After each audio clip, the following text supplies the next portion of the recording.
तूने दीवाना बनाया तो मैं दीवाना बना। तूने दीवाना बनाया तो मैं दीवाना बना। अब होश की दुनिया में मेरा तमाशा ना बना। अब होश की दुनिया में मेरा तमाशा ना बना। मुर्शिद की याद आई। सूफियों में मुर्शिद सदगुरु को कहा जाता है। मुर्शिद की याद आई, सांसों जरा आहिस्ता चलो।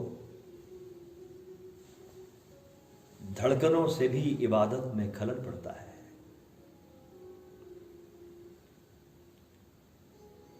आज से 5300 साल के पहले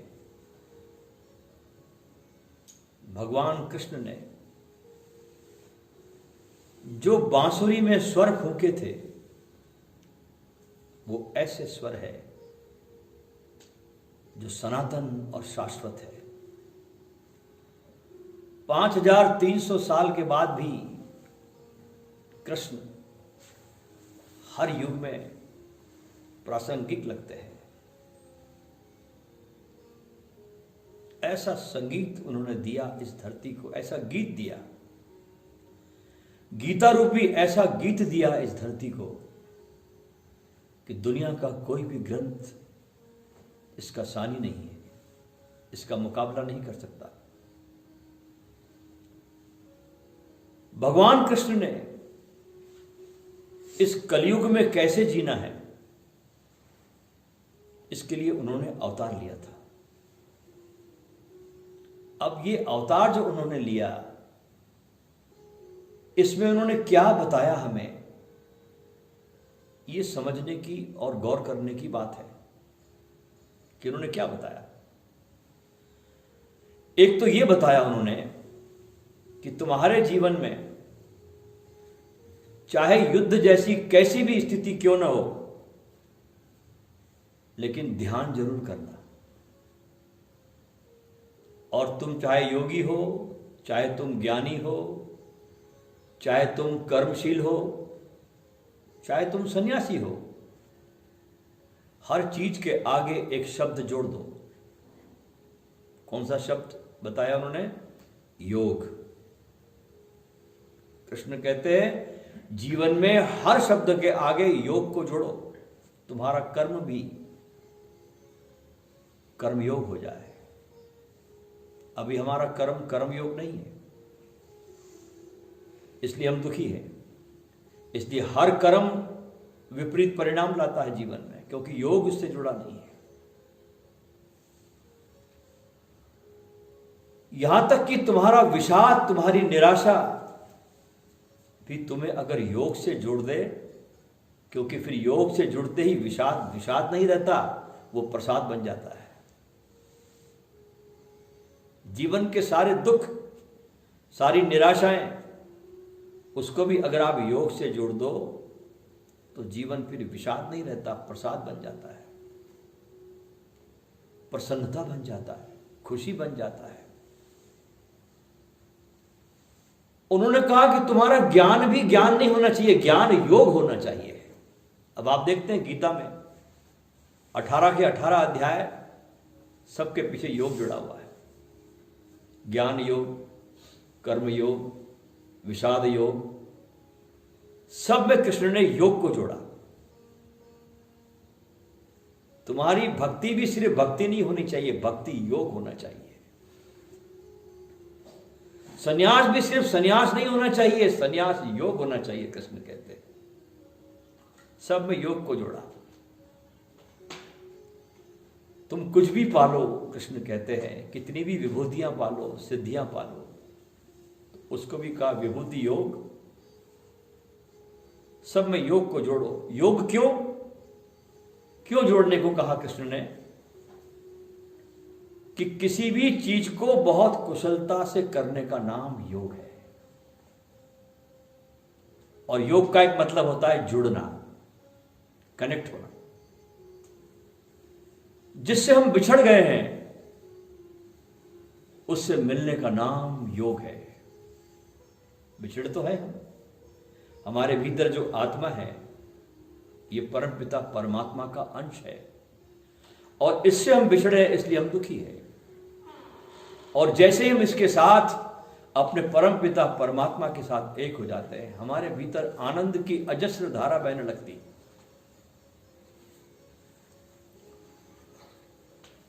तो कृष्ण कहते हैं तुम्हारा ध्यान भी तुमको जोड़े, तुम्हारा ज्ञान भी तुमको जोड़े, तुम्हारी भक्ति भी तुमको जोड़े। तुम कोई भी स्वभाव के क्यों ना हो, हर एक का स्वभाव अलग होता है। तुम कोई भी स्वभाव के क्यों ना हो, सिर्फ तुमको अपने आप को परमात्मा से जोड़े रखना है। संसार के सब काम करते हुए कृष्ण पहले आदमी है धरती पर जिन्होंने जीवन में भागना नहीं सिखाया, जागना सिखाया। पहले इंसान थे। इसके पहले बुद्ध और महावीर ने लोगों को संसार छुड़वाया उसके बाद, लेकिन कृष्ण ने पहले व्यक्ति है जो संसार के बीच में खड़े हैं, कृष्ण, और छोड़ना नहीं सिखाया। अर्जुन कोशिश करता है बार बार भागने की, लेकिन कृष्ण फिर पकड़ लेते हैं उसे कि भागना नहीं, जागना है। ये कृष्ण ने एक बात कही, युद्ध चलता रहेगा, चढ़ाव उतार तुम्हारे जीवन में आते रहेंगे, चलते रहेंगे, लेकिन कृष्ण कहते हैं योग को साथ में जोड़ो। समस्याएं आएंगी, कृष्ण कहते हैं समस्याओं को लांघना सीखो। बहुत तुम्हारा विरोध होगा, लेकिन उससे घबराना नहीं।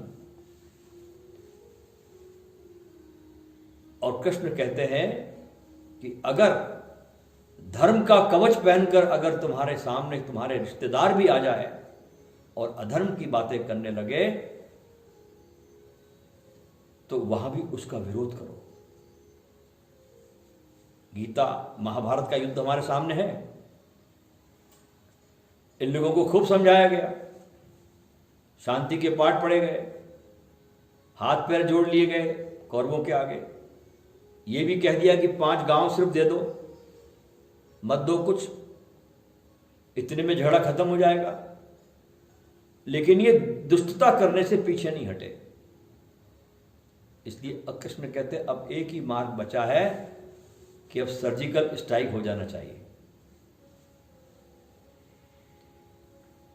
राजनीति का धर्म कृष्ण कहते यही है कि कम से कम लोगों को नुकसान पहुंचे और ज्यादा से ज्यादा लोगों का लाभ हो। अधिक से अधिक लाभ और कम से कम हानि जिसमें होती है उसको राजधर्म कहा जाता है, वो राजनीति कहलाती है। कृष्ण भगवान ने यह कहा कि मित्रता मर्यादा टूटेगी कलयुग में। आदमी एक ही बात देखेगा कि जहां पैसे का फायदा होता है वहां दौड़ेगा कलयुग में। कृष्ण भगवान ने समझाया, गरीब सुदामा का उदाहरण सामने रखकर कि अपने अहंकार को भूल जाओ। देखिए सुदामा के पैर धो रहे हैं कृष्ण। अगर तुम्हें भगवान ने इस लायक बनाया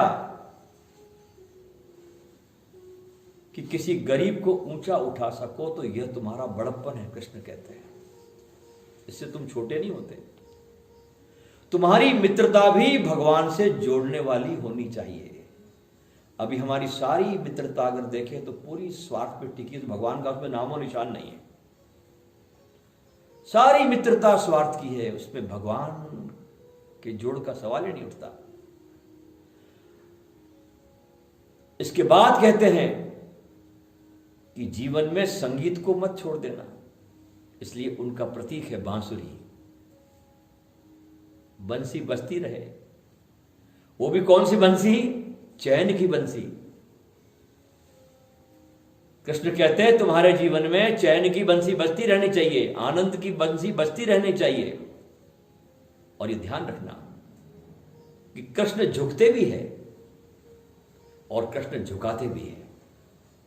दोनों बातें हैं। कृष्ण मानते भी है लोगों की बात, अंतिम क्षणों तक मानते हैं और अपनी मनवाते भी हैं।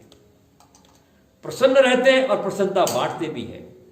कृष्ण के इस रूप को ध्यान में ले आइए आप। भक्ति आपकी बढ़ेगी आगे। अब अगर हम भगवान शिव पर आप ध्यान करें तो वहां पर भी आपको यही बात दिखाई पड़ेगी। अब चूंकि शिवरात्रि का हमारा शिविर है तो भगवान शंकर की भी चर्चाएं आएगी। भगवान शिव पर भी अगर आप ध्यान करें तो वहां भी आपको यह बात दिखाई देगी। बड़ा संतुलन है, अद्भुत संतुलन है। शिवजी तो सारी दुनिया जिन्हें घृणा करती है, जो चीजों की दुनिया घृणा करती है, उन्हें भी अपने गले का हार बनाकर सजावट कर देते हैं। है ना मजे की बात, कमाल की बात। अपने गले में सजा लेते हैं। जिन्हें दुनिया ने फेंक दिया, ये भांग, धतूरा, ये जहर, ये फलाना ढिकाना, शिवजी ने कहा कि इसको समझ लो, ये चीजें खुद ना खाकर इसकी औषधि बनाओ, क्योंकि शंकर वैद्यनाथ भी है, उनका एक नाम वैद्यनाथ भी है। औषधि बनाकर के इनका प्रयोग किया भगवान शंकर ने। आयुर्वेद में एक नियम होता है दोस्तों, बड़ा नियम है आयुर्वेद का, कि जब जंगम विष शरीर में पहुंच जाए तो इसकी चिकित्सा जड़ विष से होती है। जैसे कांटे से कांटा निकलता है। ये जो जीव जंतुओं के द्वारा शरीर में जहर आता है ना, उसके बाद जो जमीन से निकलने वाले या उगने वाले विष होते हैं, उसके द्वारा चिकित्सा होती है। जैसे कोई बिच्छू काट लिया, सांप काट लिया, कोई मच्छर काट लिया, कोई जहरीला कीड़ा मकोड़ा आपको काट लेता है, मधुमक्खी काट लेती है। तो भगवान शिव ने सब प्रकार की चीजों का किस प्रकार से प्रयोग करना है, ये सारा सब कुछ समझाया। भगवान शंकर अपने आप में संपूर्ण है, परिपूर्ण है। भगवान शिव कहते हैं कि बंद आंख करके निराकार की अनुभूति करना। आंखें बंद रखो, शंकर कहते हैं, और निराकार की अनुभूति करना है। और जब तुम्हारे अंदर इस अनुभूति के करने के बाद थोड़ी शांति उतरने लगे, नशा सा आने लगे और मन आनंद से हिलोरे लेने लगे और चेहरे पर मुस्कुराहट आने लग जाए, आनंदित हो जाओ, तो समझना ध्यान में तुम अपने प्यारे परमात्मा के बिल्कुल निकट आ गए हो। ये कसौटी बताई शंकर ने। तुम्हारा ध्यान सधराया या नहीं सधराया, इसकी कसौटी बनाई। जब तुम आनंद में तुम्हारा पूरा अंदर का मनस हिलोरे लेने लगे, प्रसन्नता आने लगे, खुशी आने लगे, तो समझना कि तुम प्यारे परमात्मा के बिल्कुल निकट आ गए। और जैसे तुम निकट आते भगवान के, वैसे ही तुम्हारे भीतर एक नाद बजने लग जाता है। और जब वो नाद बजता है तुम्हारे भीतर, इसे कुछ भी नाम दिया जा सकता है। ओम कहा जा सकता है, आमीन कहा जा सकता है, कुछ भी नाम दे सकते हैं इसको।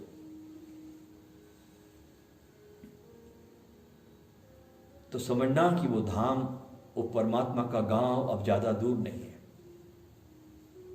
जब आंखें खोले तो परमात्मा के सुमिरन में व्यक्ति को जीना शुरू करे, उनके प्रेम में जिए, उनकी भक्ति में जिए। अभी अभी ओशो ने कहा ये बात, उठे तो उसमें, बैठे तो उसमें।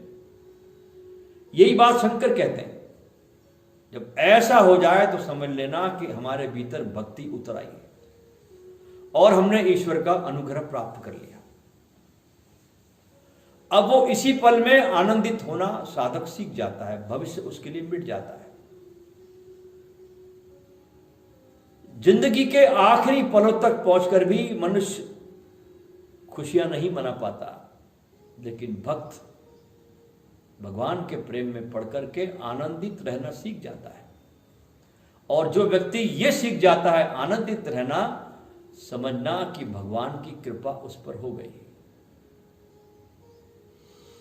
इसलिए अपनी पीड़ा की रुलाती बिलखाती घड़ियों के बीच भी आनंद का संचार करते रहना ही ध्यान में जीना है।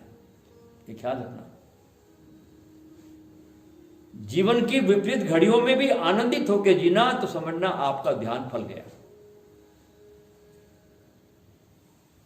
वही परीक्षा होती है, ध्यान रखना। सुख में तो ध्यान करना बहुत आसान होता है, दुख की घड़ियों में हम शिकायतों से भर जाते हैं। इतनी शिकायतें आती सब तरफ से, दोस्तों के प्रति, रिश्तेदारों के प्रति, परमात्मा के प्रति, टोटल आदमी दुख में, रिश्तेदार सबके प्रति शिकायतों से भर जाता है। उसे पता नहीं है परमात्मा का रहस्य कि तुमको दुख में डालता ही इसलिए है ताकि तुमको अगली सीढ़ी तक पहुंचा सके। लेकिन अगली सीढ़ी तुमको दिखती नहीं, वो तुम्हारे ख्याल में नहीं। अभी अंडा जब फूटता है तो पक्षी को क्या पता कि इस फूटने में उसे आकाश मिलेगा।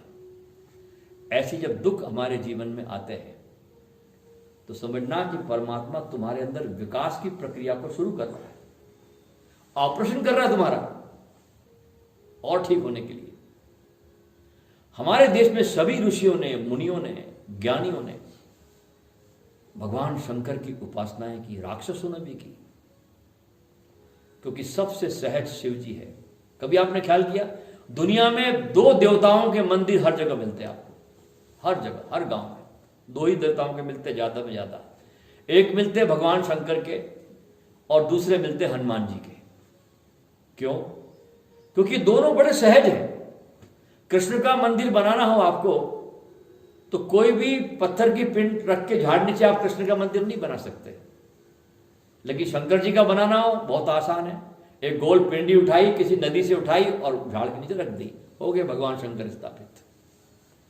हनुमान जी का मंदिर बनाना हो, उनका स्मरण करना हो, कोई पत्थर उठाया, सिंदूर से पोत दिया, हनुमान जी आ गए। इतने सरल है ये लोग, इतने भक्त है ये लोग, इसलिए इनके मंदिर सबसे ज्यादा दिखते हैं। सब प्रकार के लोग भगवान शिव की शरण में जाते हैं। इसलिए कहा जाता है कि भगवान शंकर की जो साधना करता है, इसलिए उनको भोला भाला, भोला भी उनका एक नाम है। वे जल्दी रीझते हैं और इनकी साधनाएं, ओशो ने बहुत इनके तंत्र विद्या पर बोला है, जो शिव और पार्वती का संवाद है। हिमालय से लेकर कन्याकुमारी तक शंकर जी पूजे जाते हैं, ध्यान रखना। ऐसा कोई गांव भी नहीं है कि जहां शंकर की पूजा नहीं होती। और आपको बता दूं एक बात, में अभी सर्वे हुआ कि दुनिया में सबसे ज्यादा जो छपने वाली पुस्तक है वर्ल्ड में, वर्ल्ड रिकॉर्ड, वो है हनुमान चालीसा। इतना छपता है, ध्यान रखना। है इसके मुकाबले में कोई किताब नहीं छपती, इतना छपता है। सबसे ज्यादा मंदिर शिव जी के, उत्तर से लेकर दक्षिण तक। मोहनजोदाड़ो की खुदाई में भी भगवान शंकर के मंदिर मिले, उसके प्रतीक मिले। यूनान में मिले, रोम में शिवलिंग पूजन होता रहा सदियों तक। यूनान में शंकर जी को फलूस कहते हैं वहां, और मिस्र में ओसिरिस नाम से शंकर जी को जाना जाता है। इसकी पूजा प्राचीन काल से इनके देशों में होती रही। चीन के अंदर जो पूजा जाता है, जिसका नाम है डुएट डिफू, यह भी शंकर का ही एक प्रतीक है। वहां ये शिव ही है। और समझ लीजिए, सीरिया जैसे देश में 300 हाथ के भी शिवलिंग मिले हैं वहां पर। इस प्रकार से पूरे संसार के कोने कोने में, मतलब नील नदी के किनारे तक ले जाकर के भी आप अगर देखोगे तो शिव का, भगवान शंकर का बहुत रूप दिखाई पड़ता है जगत के कोने कोने में। अफगानिस्तान में भी शंकर के शिवालय रहे हैं, जाके देखिए आप। दुनिया में अगर देखा जाए, शास्त्रों में लौटो, हर महापुरुष शिव की पूजा कर रहा है। गांधारी किसको पूज रही थी? शंकर को। सीता माता ने किसकी पूजा की? शंकर की। राम जी ने किसकी पूजा की? शंकर की। विष्णु भगवान ने पुंडरीक नाम कैसे प्राप्त किया? शंकर से। तो भगवान शंकर की महिमा बहुत अतुल्य है और हम बड़े सौभाग्यशाली है कि हम आज इस शिविर के बहाने इस महाशिवरात्रि के महोत्सव में हम यहाँ पर आए और हम क्या कर सकते हैं, बस प्रार्थना करें इस जगत के इस महानतम शक्ति से कि वे हमारे जीवन में एक उत्साह, एक प्रसन्नता, आनंद की अवस्था, जगत के प्रति कल्याण की हमारे अंदर भावनाओं को भरे।